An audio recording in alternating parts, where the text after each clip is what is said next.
अस्सलाम वालेकुम दोस्तों, फसी फैमिली व्लॉग में एक बार फिर खुश आमदीद। उम्मीद करती हूँ कि मेरे तमाम बहन भाई देश परदेश में जो रहते हैं सब खैर आफियत से होंगे। मैं भी शुक्र है अल्लाह का बिल्कुल ठीक ठाक हूँ। तो वीडियो का आगाज़ करते हैं। हम वीडियो शुरू करने से पहले आप सबसे मेरी गुजारिश है कि वीडियो को फुल वॉच कीजिए, और जो मेरे चैनल पर न्यू आए हैं उनसे मेरी गुजारिश है कि चैनल को ज़रूर सब्सक्राइब करें, लाइक करें, शेयर करें और बेल आइकन को ज़रूर प्रेस कीजिएगा। तो जी मेरी सुबह क्या आगाज़ हुआ, हस्बैंड का सूट प्रेस किया। स्कूल जाने से पहले हस्बैंड की सारी तैयारी को कंप्लीट करके जाती हूँ ताकि उनको बाद में परेशानी ना हो। अपना सूट भी प्रेस किया, हस्बैंड का सूट प्रेस किया और स्कूल चले गए। स्कूल से वापसी पर किचन का ये हाल था। आकर किचन को संभाला, रेस्ट करने का टाइम नहीं मिला क्योंकि फसी का मूड था सख्त ख़राब और उसे लगी हुई थी भूख, और वो मेरे साथ ना ही कोई वीडियो बना रहा था ना ही कोई काम में हेल्प करवा रहा था। तो मैंने सोचा कि रेस्ट करने के बजाय फसी के लिए कुछ नाश्ता तैयार कर लिया जाए। घी ख़त्म हो चुका था, मैं घी जो है उसके जार में कन्वर्ट कर रही थी, उसमें शिफ्ट कर रही थी अब घी को, और उसके बाद मुझे फसी के लिए नाश्ता बनाना था ताकि उसका खाना खिला के उसका मूड जो है वो फ्रेश कर सकूँ। तो जी बकरा ईद बिल्कुल करीब आ चुकी है, हमारे दरवाज़ों पर दस्तक देने ही वाली है। तो कौन कौन इस बार ईद की कुर्बानी कर रहा है कमेंट्स बॉक्स में ज़रूर बताइएगा। और कुर्बानी के हवाले से आपसे एक बात शेयर करनी थी कि मेरे वालिद कहते थे कि जब हमारे घर कुर्बानी होती थी, मैं शादी से पहले की बात कर रही हूँ, जब हमारे घर कुर्बानी होती थी तो मेरे वालिद साहब मेरी वालदा को कहते थे कि आपने जो गोश्त तकसीम करना है, जिस चीज़ के घर में देना है, वो गोश्त कम से कम इतना हो कि एक वक्त का जो उनका सालन है वो अच्छे से पक सके और सारे घर वाले जो हैं वो तसल्ली से पेट भर कर खा सके।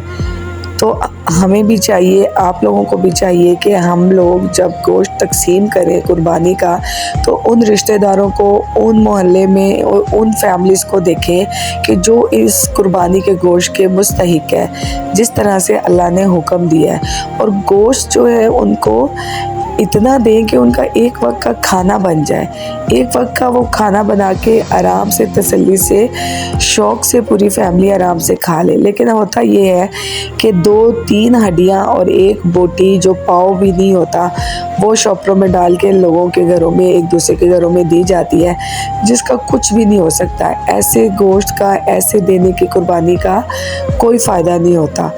तो इंशाल्लाह ताला आए, हम सब वादा करते हैं कि इस बार जो हम कुर्बानी का गोश्त बांटेंगे वो इतना बांटेंगे कि किसी के एक वक्त का जो खाना है आराम से तसल्ली से खा सके। जी ये क्यूब्स जो मैंने टमाटर के पेस्ट के बनाए थे वो रेडी हो गए थे। अब मैं उनको जार में कन्वर्ट कर रही थी, उनको जाल में शिफ्ट कर रही थी ताकि जब भी, क्योंकि मैं बहुत बिज़ी होती हूँ स्कूल ट्यूशन वगैरह में, तो मुझे खाना पकाते हुए आसानी हो जाती है कि क्यूब्स निकाला, टमाटर पेस्ट का बीच में डाल दिया, अदरक लहसुन पिसा हुआ होता है वो बीच में डाल दिया, और खाना जो है मेरा जल्दी बन जाता है। तो ये सारे क्यूब्स मैंने निकाल लिए हैं। एक जार मेरा फुल हो गया था, दूसरा मैंने इस बॉक्स में डाल के इनको फाइनल टच दे दिया, और अब मैं इनको जो है फ्रिज में रख दूँगी। तो कुर्बानी के हवाले से, तैयारी के हवाले से ये मुझे बात करनी है कि हमारा फ्रिज जो है, जो एक अहम हिस्सा है हमारे गोश्त को फ्रीज़ करने का, संभालने का, महफूज करने का। तो सबसे पहले हमें अपने फ्रिज की सफाई करनी है। उसके फ्रीज़र वाले खाने को अच्छे तरीके से हमें साफ़ करके एक्स्ट्रा चीज़ें निकाल लेनी है और उसमें जगह बनानी है ताकि हम अपने जो गोश्त है उसको हम महफूज कर सकें। दूसरी टिप मेरी ये है कि प्लास्टिक की बोतलें, खाली डब्बे और प्लास्टिक के जो कंटेनर हैं उनको हम धोकर खुश्क करके रख दें ताकि उसके अंदर गोश्त को अच्छे तरीके से हम रख कर महफूज कर सकें।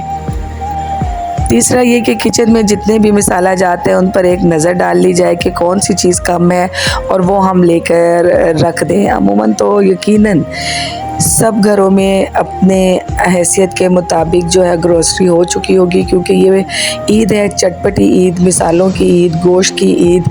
तो इसके अंदर जो है स्पाइसेस डलते हैं और सब्ज़ी, प्याज, अदरक, लहसुन, टमाटर, इनका इस्तेमाल जो होता है वो लाजमी होता है और ज़रूरी होता है। तो यही चीज़ें हमें ख़रीदनी पड़ती हैं। और जनाब जो ज़िप लॉक बैग्स मिलते हैं और प्लास्टिक की थैलियाँ मिलती हैं वो भी हम लोगों को लाकर पहले से रख लेनी चाहिए, ताकि जैसे ही हमारे पास कुर्बानी का गोश्त जब हम कुर्बानी करें और हमारा हिस्सा हो गोश्त का और जो हमने अपने घर के लिए इस्तेमाल करना हो, उसको हम ज़िप लॉक बैग्स में या प्लास्टिक की थैलियों में धो के खुश्क करके अच्छी तरह से सेव कर लें। यहाँ जी बच्चे भी ट्यूशन पढ़ रहे थे और मैं किचन का काम भी साथ साथ किए जा रही थी और फसी का मूड बहुत सा ख़राब था, वो कुछ भी नहीं मेरे साथ करवाना चाह रहा था। किचन का भी मैं काम साथ कर रही थी और साथ साथ ट्यूशन भी पढ़ा रही थी। और एक अहम बात कि घर की सफाई को रोज़ाना के हिसाब से तकसीम कर लें।